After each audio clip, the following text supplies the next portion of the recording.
I'm just checking. Because Usually everybody have a wish for something. Why you want nothing? it's all there is for me. Mean that you have tasted already? I've had glimpses, Yes. doing the invitation, Yes. the feeling of the senses of being spacious Yes. and peaceful and Aha, yes, we came to that yesterday, no? yes. We can, I'm remembering, formless because you say, things. as a result of listening to the invitation, everything, all the ideas you were holding on to fell away. All that was left is Nothing. nothing, nothing. And in this nothingness, even something is aware of the sense of nothing is left. Okay, nothing is left. And we said in this nothing, unexpectedly, we found that there was love arising in this emptiness space, and a joy, and a silence. Am I correct in this saying? Yes. Yes, okay. So it's not nothing as in black hole. Somehow in this sense of this space of emptiness, surprisingly you may say, that one feels totally at home and peaceful and happy. And did you have to be doing anything to be in this emptiness at all? No. No. Thank God. Yes. I've been a doer all my life. Yes. Thank God. Okay. So here you are. Emptiness and not disappointed. Not disappointed.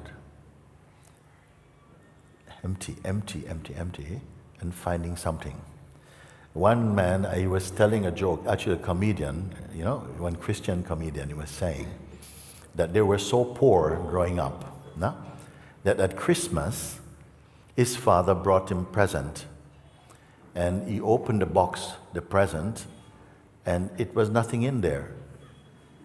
And the father said, "It's the invisible man. It's the present, I bought you a present in the invisible man." And then the boy was only like 6 or 7. He goes, "Wow, Dad, that is fantastic." And the boy said, "I played with it for 3 weeks, the invisible man, until his brother hid it." Okay? So you see the power of imagination. My father bought me a present, Invisible Man, and I played with it. Most fantastic games I had with Invisible Man for 3 weeks, until my brother hid it somewhere. I couldn't find it, and we can do this, no?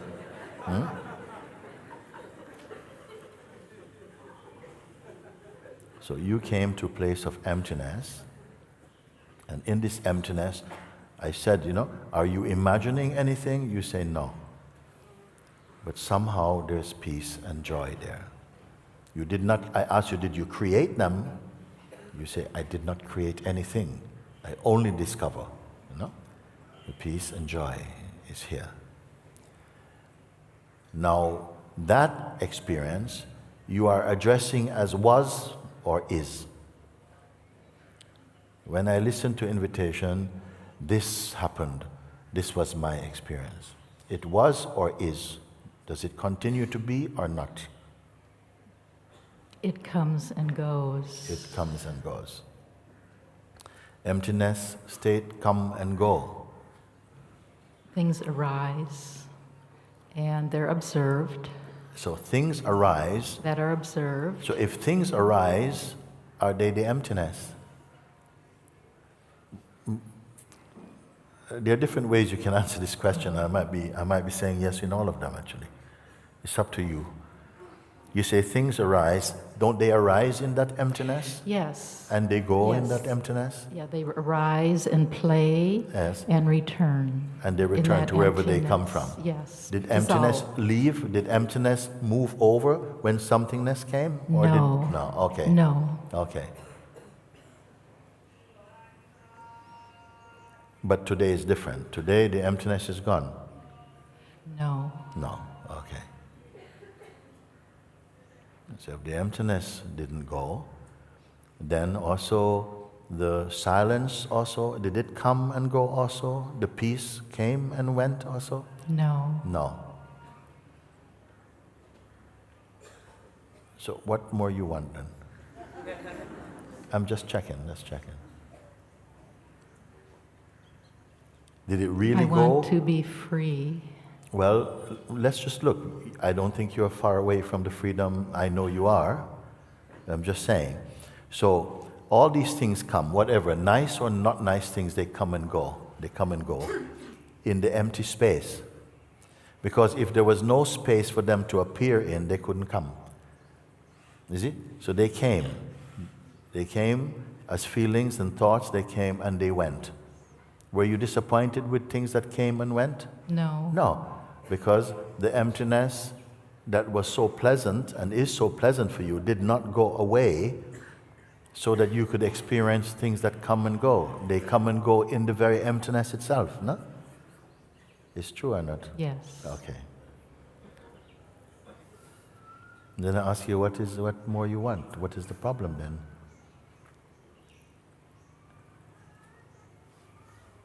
If you see that whatever it is comes and goes, nice feelings come, nice feelings go. Sad feelings come or thoughts, and they come and they go. You witness their coming and their going. Yes. When they went, you did not go. You were here to witness their passing. Yes. So they didn't do anything to you. Yes. But sometimes a thought comes that I lost something. And if that thought is believed in, it's as though you believe it into existence and it becomes your experience. If you don't touch it, it also come and go. Does it make any sense at all what I'm speaking? You are to observe that, no? You are simply observing Yes. things, the traffic of sensations and thoughts, they come and go. Is it the same as you coming and going? No. No.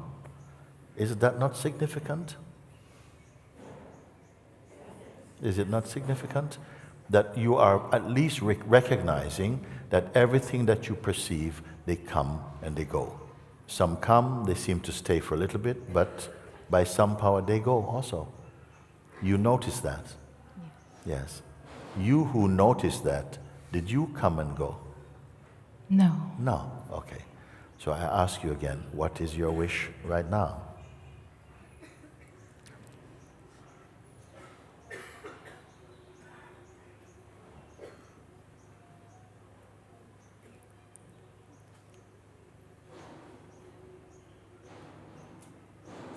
To realize my highest truth fully. Is it not the same that maybe the highest truth is that everything appears and disappears except you who witness their appearing and their disappearing? Is that not high, pretty high? We'll see if there's higher than that. We'll see if there's higher than that. But is that not really good? That everything, sweet or not sweet, come and go. But Come there and go. is another seer. There's another perceiver Yes. that sees everything but is not too interested. Not interested. Oh, so this space of perceiving, this seer, is interested in what come and go. Just asking. Has some interest. I So- mean, it sees and it can let things come and go, but once in a while gets nipped. Okay, good. And This but is it good. sees the nipping. Yes. It sees it. Yes. But there is another seer that sees everything that doesn't really Yes. appear to take any interest. It's Yes. just Yes. there. Yes. How do you know that there's another seer if you are not there? I'm there. I do see it. Yeah. You see, actually what you're speaking, actually, is quite truthful. You say that there is something, even though the sense of the person, with all of its ideas and projections and memories and attachments and desires and so on, is seeable. Something sees it. They say, okay, then stop reporting about the traffic of sensations seen, and let's go to the one who sees. What is the environment like of the one who sees? Is it the same as the thing that it is seen? And you say, no, it is more spacious, it's more calm, it's more peaceful there. And I said, but why is there not satisfaction with that? You say, because actually even that one occasionally seems to go into an investment in what it sees. Huh? So therefore, that itself must be seen. Are we getting lost? No. So if even that itself is seen, then it is proof that a deeper field of seeing perceives even that seer, which has got some quality, some interest. That is also seen. Okay? Did you move to a new position to recognize this? No. No. Then what is now to be done? What is now to be done? Well, I will tell you what is to be done, so to speak, is that that final place behind which there is no more space to go, it sees, it just sees. But it sees with detachment. It's not seeing, it doesn't want anything from the seeing. It cannot help seeing. But it's not busy seeing. It's not particularly interested in what is seen. Seeing seems to just be a part of what is here. Can this be seen? Understood? But in this place, this seemingly highest place that you speak about, is there any more progress to be made there? No. No. Okay. Does it feel happy or sad in itself? Does it have those emotions even? No. No. Would this be an answer to your prayer? Whoever was praying? Let's just be honest. I only want honesty. Don't try to give me an answer you think I will like, because I'll catch you. Okay? Just speak the truth, because you came here for that. And I know you come for that. Yes, okay. Yes, the highest truth is grace brought me here. Nothing else. Not looking right, not looking left. Okay. How much further there is to go now?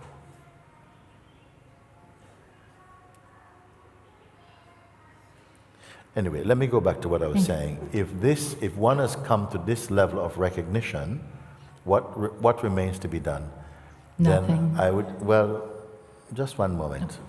I would say that because there seemed to be still the possibility of an activity to get pulled back into shape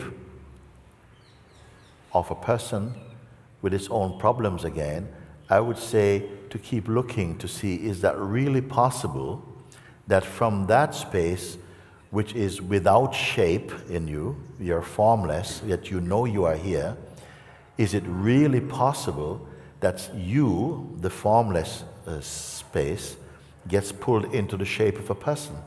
And to keep looking at that to see if that is a truth or that is imagined. This thing, I would say. To marinate in your understanding, to keep looking and checking until the possibility for the play of delusion to happen is exhausted. Does it make sense? At the back? Okay. Do you follow what I'm speaking? Yes. Yeah. That although it seems we come to a conclusion, a conclusive place that, yes, if even the one who was seeing the person, which we call the witness or the sense of presence, which its environment is much more spacious, much more joyful, more silent, more happy. But even here, it's not over, because there still remains the possibility or the potential to get pulled into shape. And I say, what witness is that? And somehow a deeper space seemed to become aware somehow. In this deepest place, is there anything that is concerned? Is it disturbed by anything that appears in the dynamic field? No. No. Does it have to practice being itself? No. Well, if that is true, it would mean that the possibility to get pulled into the distortion of personhood is exhausted, it's finished. And yet you say that actually there is something higher than the earlier statement. And I wanted to see if we could come to this higher place. Do we have to climb to go higher? No. No, you didn't. Why? Because that higher place is already in you. Yes. Does it make sense, anybody, what I'm speaking, or is it a bit silly? It should not just make sense in your mind. It should be so much more deeper, that actually it's amounting to experiential seeing. It means that you have become, you can stand in the authority of your experience, you see? It's not just you're parroting something that you have heard. It means that somehow when I say digest your seeing, digest and assimilate your seeing, it is just like that, by checking again, is this coming from my mind? Or is this a seeing that in fact dissolves my busy mind? It's a practical looking, isn't it? Is it too complicated? It might be felt at first because we are not accustomed to looking in this way. In this life, in this world, whatever human beings are attracted to do, very few will need to be asking this kind of question. You will not look for any job in the human kingdom and your employer or prospective employer ask you, so tell me something about yourself. Who are you? And you tell this thing, I studied at this university, I'm this and this and that. And then he says, but okay, that's what you have done, but who really are you? Is any employer going to ask you this kind of question? You see? You are speaking about your person, but what is it beyond your person? Which employer is going to ask you this kind of question? So is there any need? Even you meet somebody, you're going to get married, you plan to get married and have a life together, and they say, you know, I just need to check out the one I intend to marry. What have you understood in this life? You have lived for 25 years. What is the quintessence of what you have learned about life? And you say, well, I've done all these things, I studied, this is who I am. And it says, yes, but you cannot be that because you're aware of that, isn't it? This is your husband to be, wife to be. Is anybody going to ask you a question like that? I don't think so. How did you end up being interested in this type of question? What do you get out of it? Confusion? Headache? Yesterday, Nirmal came and spoke with me in the evening. He said, I've been meeting with the international Sangha groups, and it is extraordinary, he said. I said, why? Tell me what you found.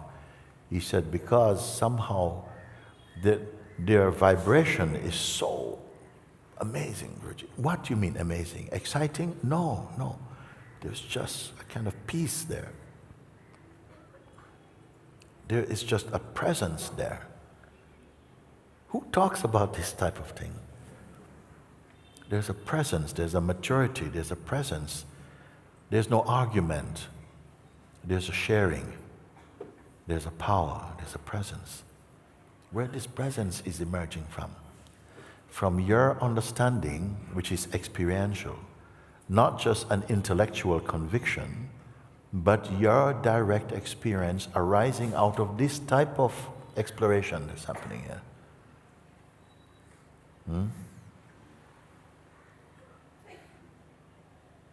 Where you're not being asked to visualize or to imagine or to create any projections. You're merely discovering. What you discover, does it last? ultimately what you are discovering is it's something that you must keep holding on to it. Because if you must keep holding on to it, at some point you're going to find, I don't have the energy to keep holding on to it. It's gone. Are you holding on to you? In your ultimate seeing, what you are discovering, is it something to keep? Is it something to have? Or is it what you are? And can the mind still come and go, yes, that was fun, but let's get back to reality?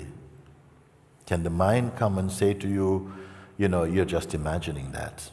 You really need me. And you are completely shuffled up inside. How established is your seeing? How precarious is your discovery? Is it that you need to be very careful? Because if I'm not careful, I might lose it. Then if you have this feeling, you have not found what I'm pointing. You have not found what I'm pointing. And I'm not disappointed with that. But it means please sit a bit more and keep looking.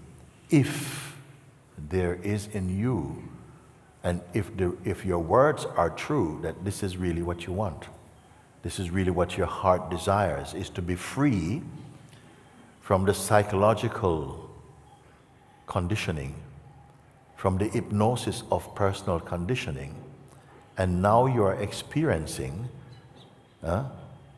that here in my real seeing, I am not at the mercy of my mind's projections. Can anybody verify that, you see?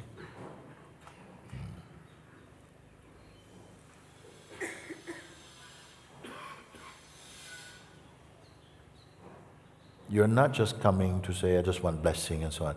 Yes, that will happen. Blessing is easy. Understanding, real understanding, is sometimes a bit challenging. Because as I said before, in everyone, there seem to be two forces working. There's a force working inside that is trying to keep you only in the state of personhood. Only to be worried about, your next meal and, is this deal going to go through and, they're raising the rent and, my friends have not been in touch with me and be living like this. Only, almost only. And yet there's another force in us that is an aspiring, evolving energy that moves towards light and greater understanding and peace and love. These forces are within us and largely undetected or unrecognized. But now that you have come here and you have begun to really look and feel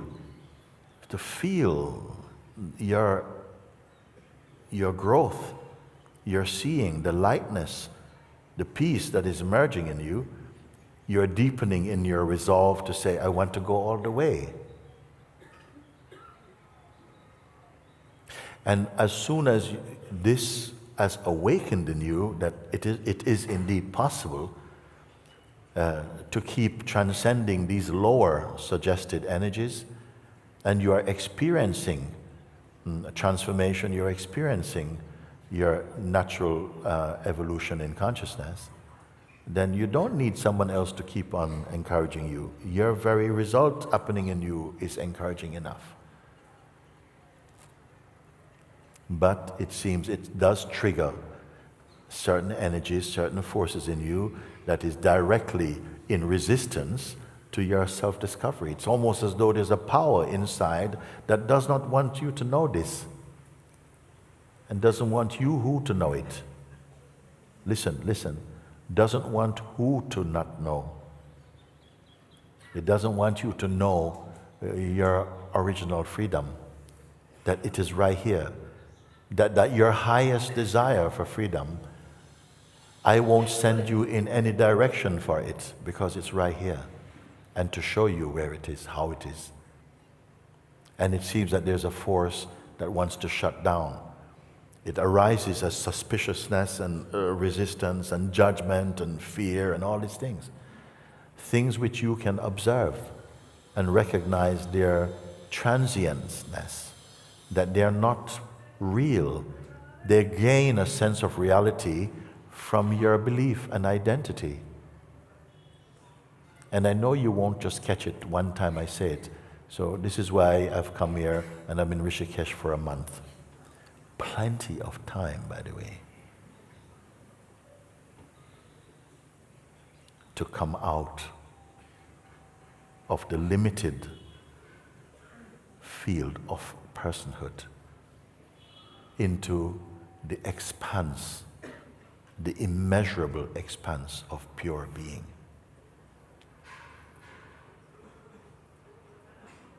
And does it feel, as you are discovering more and more, does it feel like, you're losing something valuable?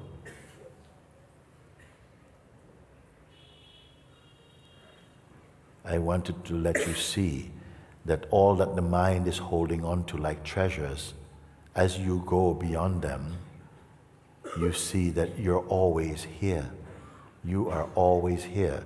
If everything was taken from you, everything, you are still always here. It's important to experience and be confirmed in the reality of this, not imagination. And then the fear of disillusion, the fear of death will leave you. Also the fear of life, because people are also afraid of life also, isn't it? Fear will go.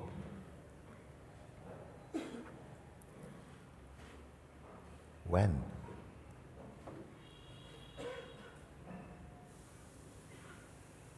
I had to call yesterday, I called some of my intimate Sangha together and to check them out, to say, you have been with me for a few years. What have you been doing with my teaching?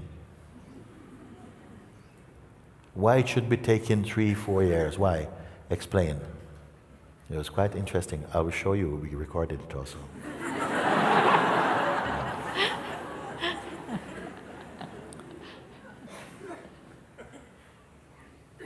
Because people do say, oh, Mooji, you make it so simple, so easy. And I say, if it's so easy, what's taking you so long then? Just asking. Because I'm not in a hurry, I'm not taking commission. But you say, this is all I live for, Guruji. I'm just here for truth. Then I say, okay, what is stopping you? Explain to me. And then you say, well, my mind keeps going, but you've seen what mind is. What is mind? What is mind? Can anybody show mind? Brain is something, that kind of cauliflower in your head sort of stuff. We can study that stuff. But can you show me mind? Mind just means thought. And thought believed in. Then you say mind. It's not really an object, in fact. Anyhow, do we need to proceed any further than this? Yes. No.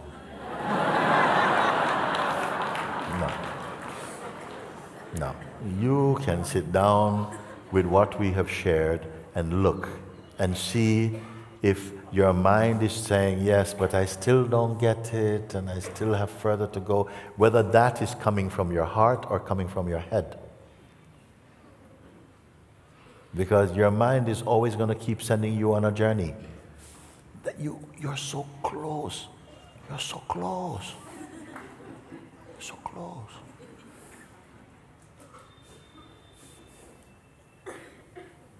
You're so close to the infinite. So you must be standing a little bit outside, maybe of the infinite. You need to really begin to look at the things you say and prove if they are true. Otherwise, we're just gathering information, gathering more information. Maybe become proud of how much information you have. But here is not about information. Direct experience, that's all. And I'm not asking you to be creative, because then some people will say, well, I'm not artistic, I can't create. No. So I'm not asking you to create, but to look. Everybody can look. Even a blind person can look at what we're speaking. Even a physically blind person can say, actually, yes, I can see it. With what? With what they can see? With these fleshly eyes? No. With understanding, with the intelligence of your heart, you can see. And it is enough. It is enough. We don't need to turn this into some circus. It is enough. You see? But if you keep offering these things to your mind, it's never going to be enough. Because the belly of the mind is never full. It's awful. It's never full. Excuse my bad English. Okay, I'm going to leave it for the moment.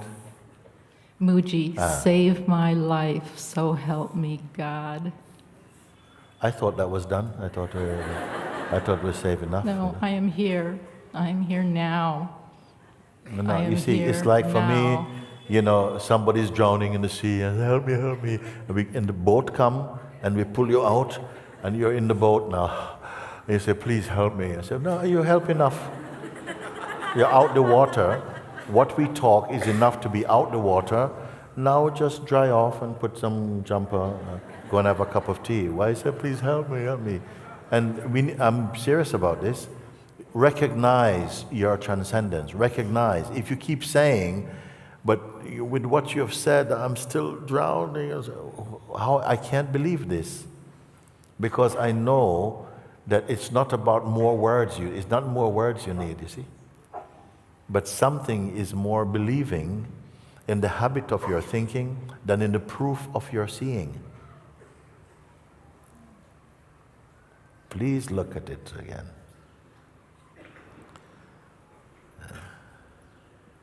Thank you for your grace. Thank you. Receive it first.